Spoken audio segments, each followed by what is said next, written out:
Hello दोस्तों, स्वागत है आज के इस वीडियो में जिसमें आज हम अपठित पद्यांश को हल करेंगे। हम जो सीरीज चला रहे हैं उसमें अपठित पद्यांश, यह जो पद्यांश लिया गया है यह मध्य प्रदेश का जो middle school teacher eligibility test है 2019 का, उससे यह पद्यांश लिया गया है। हम आपके लिए पुराने पेपरों में से जो आपके मिडिल स्कूल के जो पुराने पेपर वर्ग 2 के हिंदी के पुराने पेपर हुए हैं, उनमें से आपको जो छांटकर अपठित गद्यांश, अपठित पद्यांश की जो प्रैक्टिस करा रहे हैं, जिससे कि आपको अपठित पद्यांश की प्रैक्टिस अच्छी हो जाए और इसमें से आपके 5 या 10 नंबर आने की पूर्ण संभावना है।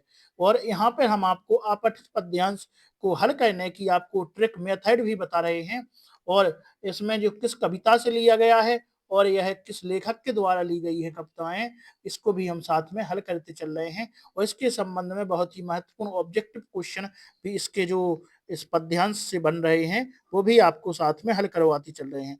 तो देखा जाए तो पूरा अपठित पद्यांश जो है हम एक ही वीडियो में कवर करेंगे, तो आप लोग बने रहे हमारे साथ। और यह हम 2019 का जो है पद्यांश पेपर का पद्यांश हल कर रहे हैं। तो आइए स्टार्ट करते हैं। सबसे पहले हम देखेंगे पद्यांश में 1 से लेकर 15 तक क्वेश्चन दिए गए हैं। तो पहले एक बार हम पद्यांश पढ़ लेते हैं, फिर हम आगे इस पर विचार करेंगे। तो आइए पढ़ते हैं, स्टार्ट करते हैं। यदि आपने अभी तक चैनल को सब्सक्राइब नहीं किया है तो चैनल को सब्सक्राइब कर लें और वीडियो को लाइक अभी तक नहीं किया है तो वीडियो को लाइक कर दें। हम आपको इसी प्रकार से महत्वपूर्ण आपके लिए बैग दो हिंदी साहित्य के लिए बहुत ही महत्वपूर्ण आपके लिए वीडियो लेकर आते रहते हैं, तो आप लोग हमसे जुड़े रहें। यदि आपको इसकी पीडीएफ चाहिए तो आप हमारे टेलीग्राम चैनल से जुड़ सकते हैं, जिसकी हमने लिंक आपको डिस्क्रिप्शन में दे दी है। तो आइए स्टार्ट करते हैं।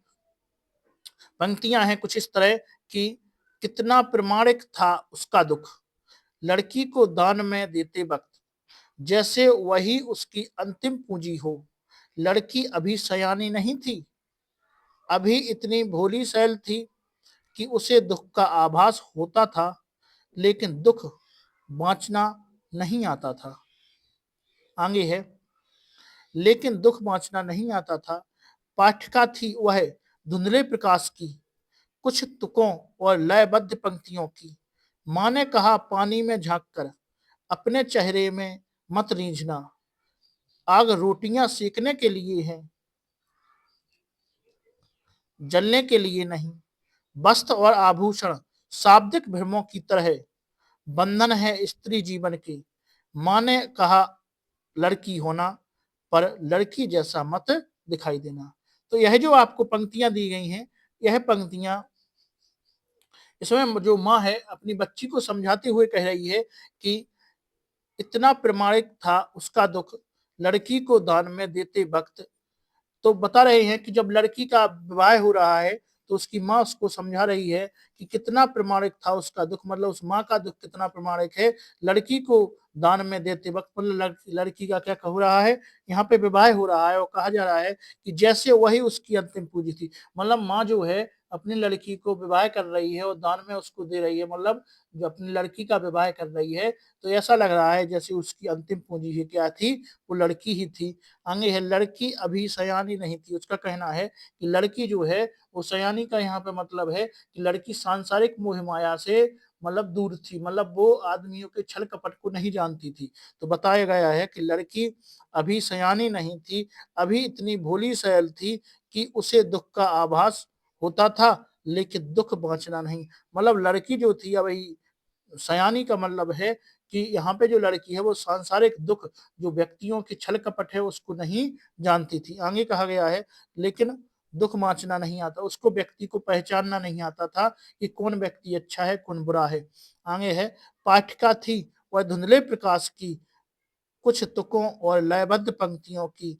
मतलब जो पाठिका थी वो जानती तो थी, जो सुख है उनको जानती थी, लेकिन जो व्यक्ति व्यक्ति कितने खराब है इस संसार में और उसका कितना फायदा उठा सकते हैं, यह वह नहीं जानती थी।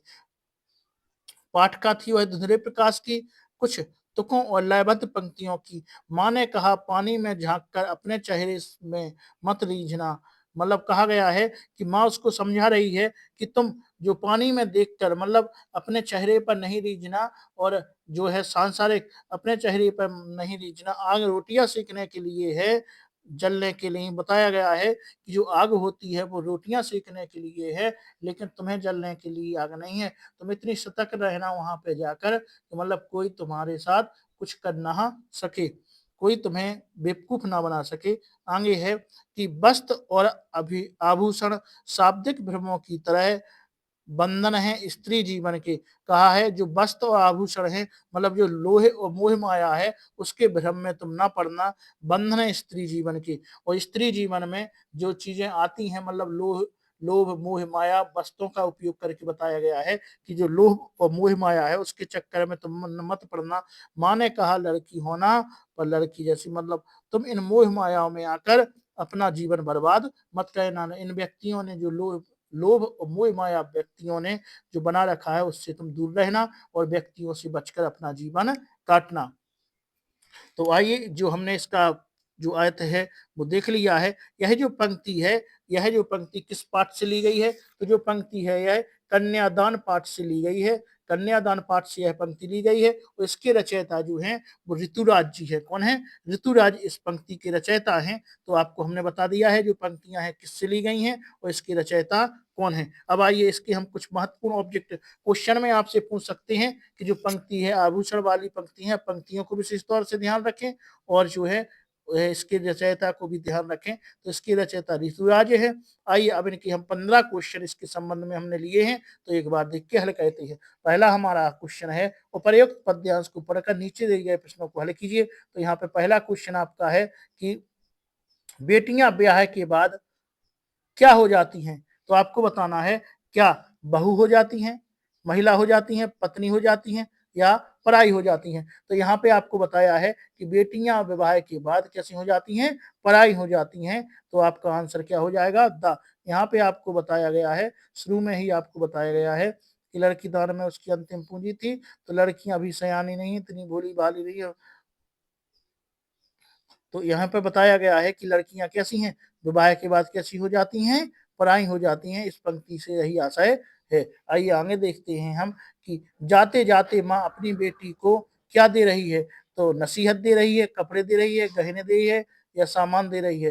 तो इसका आंसर जो है वो है आ, नसीहत दे रही है। माँ अपनी बेटी को ससुराल भेजते समय तरह तरह की नसीहत दे रही है कि उसे ससुराल में किस तरह जीवन यापन करना है। तो उसे क्या दे रही है ना माँ? नसीहत दे रही है। इसका आंसर ए सही हो जाएगा। आइए अगला तीसरा हमारा है उसे दुख बांचना नहीं आता तब वह किसका पाठिका थी। मतलब यहाँ पे कहा गया है वह किसकी पाठिका थी तब उसको दुख बांधना नहीं बांटना नहीं बांचना नहीं आता है। तब वह किसकी क्या है? किसकी किसकी पाठिका थी। तो इसका आंसर आपका होगा कि उसे दुख बांधना नहीं आता था। उपयुक्त पंक्ति कन्यादान नामक जो पाठ्य से ली गई हैं। एक माँ की अपनी बेटी के कन्यादान के समय यह भावना थी कि बेटी की उम्र ज्यादा नहीं है, उसे दुनिया जो दारी है का ज्ञान नहीं है, वह बहुत ही सरल और साहिदा है, संसार की उसे केवल सुख का ही आभास है। और कहा गया है कि उसे क्या है? दुख बांधना नहीं आता है। तो इसका आंसर जो है आपका हो जाएगा कुछ केवल कुछ तुकों को। दूसरा है केवल कुछ लयबद्ध पंक्तियों को। तीसरा है केवल धुंधले प्रकाश को। तो इसका आंसर जो है उपयुक्त सभी हो जाएगा, क्योंकि इसमें जो है दुख बांचना का आयत है।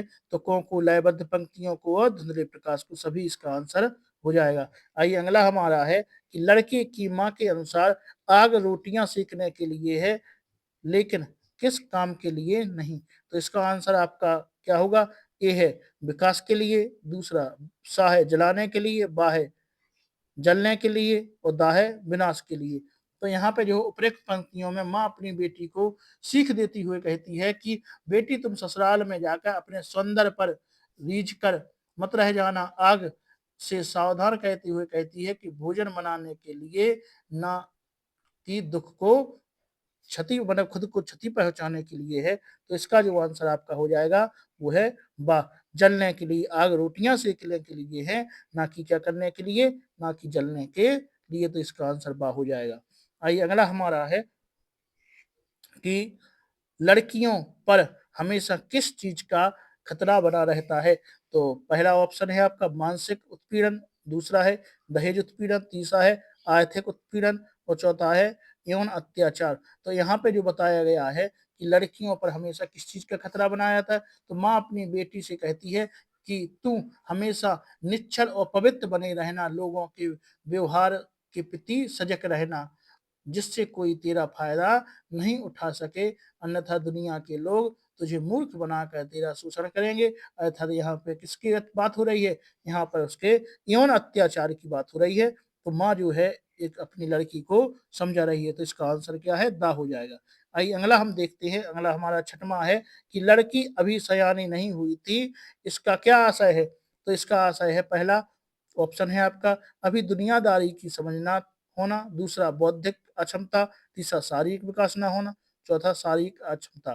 तो इसका जो आंसर आपका हो जाएगा, इसका आंसर है आपका कि लड़की अभी दुनियादारी की समझ न होना। तो इसका आंसर आपका ए हो जाएगा, आ हो जाएगा कि अभी उसे दुनियादारी की समझ नहीं है। आइए अगला हमारा है सातवां है वस्त्र और आभूषण स्त्रियों के लिए किस तरह हैं। तो पहला आपका ऑप्शन हो जाएगा कि मानसिक रोग की तरह, दूसरा मानसिक गुलामी की तरह, तीसरा शाब्दिक भ्रमों की तरह, उदा शारीरिक बोझ की तरह। तो इस कविता में वस्त्र और आभूषण को शाब्दिक भ्रम कहा गया है, क्योंकि वे सब मोहमाया हैं जिनके लालच में आकर कोई लड़की अपना स्वाभिमान खो सकती है। अतः लड़की की माँ लड़की को इस भ्रम जाल से दूर रहने के लिए कह रही है। तो क्या है, शाब्दिक क्या है, भ्रम, भ्रमों की तरह है। तो वस्त्र और आभूषण स्त्रियों के किस तरह हैं, शाब्दिक भ्रमों की तरह हैं। तो इसका आंसर आपका सा हो जाएगा। आइए हम आठवां क्वेश्चन देखते हैं। आठवां हमारा है, वह इतनी भोली थी कि खुशियां मनाना तो उसे आता था, लेकिन और किसका सामना करना उसे नहीं आता था। क्या दुख का, या संबंधियों का, या खर्च का, या भय का। तो यहाँ पर हो जाएगा कि उसे दुख का सामना करना नहीं आता था। वह उतनी भोली थी कि सुख का तो उसे अनुभव है, लेकिन दुख का भी उसे अनुभव नहीं है। आइए अगला हमारा है कि माँ ने क्या कहना, माँ ने क्या करते हुए अपने चेहरे पर ना रीझने की नसीहत दी है। तो माँ ने क्या करते हुए अपने चेहरे पर नसीहत, तो इसका ऑप्शन है गाड़ी में बैठा कर, दूसरा है घर से पुकार कर, तीसरा है कमरे में बुलाकर, चौथा है पानी में झांक कर। तो माँ कन्यादान के समय बेटी को सलाह देती है कि अपनी सुंदरता का कभी घमंड नहीं करना, यदि हो तो भी समझना मत, क्योंकि ये तुझे क्या है, गुमराह कर सकते हैं। तो किस कहाँ पर है, इसका जो आंसर होगा आपका दा, कि पानी में झांक कर अपनी सुंदरता का, मतलब यहाँ पे देखने से है कि आप खुद को देखने से मतलब है कि आप शीशा में देख सकते हैं खुद को। तो इसी प्रकार से जो पानी में झांक कर है कि देखकर तो अपनी जो है सुंदरता का घमंड नहीं करना, वहां पर सही ढंग से रहना, नहीं तो लोग तुम्हें क्या बनाएंगे, बेवकूफ बना देंगे। आइए अगला है हमारा 11वां 10वां क्वेश्चन है, माँ ने किन चीजों को स्त्री जीवन का बंधक कहा है। तो पहला है शिक्षा और स्वास्थ्य, दूसरा है जमीन और मकान, तीसरा नींद और भूख, चौथा है वस्त्र और आभूषण। तो यहाँ पे आपका आंसर जो है वो दा हो जाएगा, वस्त्र और आभूषण आपका आंसर होगा। कि माँ ने किन चीजों का जीवन स्त्री का जीवन बंधन कहा है, तो वस्त्र और आभूषण को। आइए अगला हमारा है 11वां हमारा है, माँ ने ऐसा क्यों कहा है कि लड़कियां होना पर लड़की जैसी मत दिखाई देना। तो पहला ऑप्शन है उपरोक्त सही, दूसरा बा ऑप्शन है अब वह केवल लड़कपन छोड़े, तीसरा है आपका केवल लोगों की बुरी नजर से बचे, और चौथा है आपका माँ चाहती है कि वह केवल जिम्मेदार औरत बने। तो इसका जो आंसर होगा, उपर्युक्त जो पंक्ति कन्यादान में माँ अपनी बेटी को कन्यादान के समय कहती है कि अपने का आप में स्त्री होने के गुण तो रखना, परंतु कर्तव्य का पालन करना, ये सभी भाव तो होने चाहिए एक लड़की में, लेकिन फिर भी लड़की जैसे माने कोमल मत दिखाई देना, क्योंकि लोग तुम्हारी कोमलता को तुम्हारी कमजोरी समझकर तुम्हारा फायदा उठा सकते हैं। तो जो है उपर्युक्त सभी इसके आंसर होंगे, क्योंकि वह लड़की केवल लड़कपन छोड़ेगी, दूसरा केवल लोगों की बुरी नजर से बचे, और माँ चाहती है कि जिम्मेदार औरत बने। तो इसका आंसर क्या हो जाएगा, इसका आंसर जो है उपर्युक्त सभी हो जाएगा। आइए अगला है, इस इस कविता में अंतिम पूंजी किसे कहा गया है, बेटी को, पत्नी को, माँ को, और घर द्वार को। तो आपका इसका आंसर होगा कि बेटी को, किसको? बेटी को यहाँ पे अंतिम पूंजी कहा गया है, क्योंकि एक माँ ने अपनी बेटी को अंतिम पूंजी इस उद्देश्य से कहा है कि एक बेटी ही माँ के सुख दुख की भागीदारी होकर माँ के सबसे करीब होती है। माँ अपनी बेटी को ठीक उसी प्रकार प्रेम करती है जितना कोई व्यक्ति अपनी अंतिम पूंजी को कहता है। तो यह क्या है? बेटी इसका आंसर हो जाए। आप देख रहे हैं कि जो आपको वहां पे क्वेश्चन दिए रहते हैं, यह जो हमने आपकी जो पद्यांश लिया है, यह 2019 के पेपर में से लिया है और यहीं से आपको क्वेश्चन आंसर भी लिए हैं। तो आप देख रहे हैं कि क्वेश्चन आपको किस प्रकार से घुमा के आ सकते हैं। तो आपको पुराने जितने भी पेपर हैं उनकी सभी पद्यांश हल करना है, क्योंकि पुराने में से आने की बहुत ज्यादा संभावना बनी रहती है। तो जो आपका नया सिलेबस आया है उसमें केवल कुछ पंक्तियां 11 से लेकर 19 चैप्टर जो जोड़े गए हैं वो केवल नए हैं, और बाकी जितने भी आपके पुराने हैं ये सब चैप्टर क्या है? पुराने हैं। तो आपको उन्हीं का ज्यादा अध्ययन करना है, वहां से प्रैक्टिस करना है, जिससे कि वहां से आने की संभावना ज्यादा है। अभी तक यदि आपने वीडियो को लाइक नहीं किया है तो वीडियो को लाइक करें और चैनल को सब्सक्राइब जरूर करें। हम आपको बहुत ही महत्वपूर्ण जो है कंटेंट लेकर आ रहे हैं, और आपके लिए जो कंटेंट है बहुत ही महत्वपूर्ण कंटेंट हम बना रहे हैं। तो आप लोग हमारे साथ बने रहें। आइए अगला हम 13वां देखते हैं कि ब्याह के बाद बेटी अपने माँ बाप के लिए क्या बन जाती है? तो एक मेहमान, एक हिस्सेदार, कुछ नहीं, एक रिश्तेदार। तो ब्याह के बाद जो बेटी है माँ बाप के लिए क्या बन जाती है? तो इसका है, ब्याह के बाद जो बेटी है अपने माँ बाप के लिए एक मेहमान की तरह हो जाती है, जो अपने ही घर में पराई सी लगने लगती है। तो इसका आंसर होगा आपका आ, एक मेहमान। तो इसका आंसर आपका आ हो जाएगा, एक मेहमान। ठीक है, तो 13वें का आंसर हो गया आ। आइए हम 14वां क्वेश्चन देखते हैं कि 14वां है, इस कविता में उस दृश्य का वर्णन है जब कोई अपनी बेटी का कन्यादान कर रही है। तो एक माँ, एक मौसी, एक बहन, एक बुआ। तो इसका आंसर होगा आपका क्या है? आप बता सकते हैं कि इसका आंसर जो है, इस कविता में जो दृश्य का वर्णन है वह एक माँ अपनी बेटी का कन्यादान कर रही है। तो इसका आंसर क्या है? आ हो जाएगा, एक माँ जो है अपनी बेटी का कन्यादान कर रही है। तो इसका आंसर आ हो जाएगा। आइए अगला हमारा लास्ट क्वेश्चन है इस पद्यांश का, इस कविता में किस दृश्य का वर्णन किया गया है? कन्यादान का, अन्नदान का, भोजनदान का या वस्त्रदान का? तो इसका आंसर आपका हो जाएगा कन्यादान का। तो हमने इस पद्यांश के सभी महत्वपूर्ण क्वेश्चन भी हल कर लिए हैं, और इसका आपको जो है अर्थ भी बता दिया है, और ये भी बता दिया है कि जो यह कविता है ये कन्यादान पाठ से ली गई है। हाँ, और कक्षा 10 में पहले ये कन्यादान पाठ हुआ करता था, तो कक्षा 10 में जो कन्यादान पाठ था उसी से ली गई हैं। तो यहाँ से आने की संभावना बहुत ज्यादा है। 6, 7, 8, 9, 10 इन जितनी भी हिंदी साहित्य की जो कविताएं हैं इन्हीं में से आपकी जो है पंक्तियां आएंगी। यहाँ पे जो गद्यांश और पद्यांश पूछे जाएंगे वो हिंदी के इन्हीं पाठों में से कहीं ना कहीं से आपसे पूछे जा सकते हैं। अधिकतर संभावना, क्योंकि हमने देखा है कि पुराने जितने भी पेपर हमने उठाकर देखे हैं उनमें देखा गया है कि जितने भी आपके गद्यांश और पद्यांश आ रहे हैं मिडिल स्कूल में जितने भी हैं, क्योंकि मिडिल स्कूल में आपको 6 से लेकर 10 तक के बीच में पढ़ाना पड़ता है, तो वहाँ पे जो आपको पूछा जा रहा है वो इसी की बुक में से, हिंदी की किताब में से आपको जो पूछा जा रहा है कहीं ना कहीं से घुमाकर। तो हम आपको इसी की सभी जो वीडियो लेकर आएंगे वो इसी के संबंध में लेकर आएंगे। मतलब आपके आउट ऑफ सिलेबस बिल्कुल भी नहीं रहेगा। जो हमारा जितना भी हम आपको कंटेंट लेकर आ रहे हैं वो यहीं से लेकर आ रहे हैं। तो आपको इसका भी विशेष ध्यान रखना है। यदि आपको MP वर्ग 2 हिंदी साहित्य का पेपर निकालना है तो आपको ज्यादा से ज्यादा इन्हीं किताबों पर कंट्रोल रखना पड़ेगा, क्योंकि यहाँ से क्वेश्चन ज्यादा पूछने की संभावना बन रही है। तो आज के इस वीडियो में इतना ही रहने देते हैं, अगले वीडियो में फिर से हम आपको मिलेंगे। तो आज के लिए इतना ही, धन्यवाद।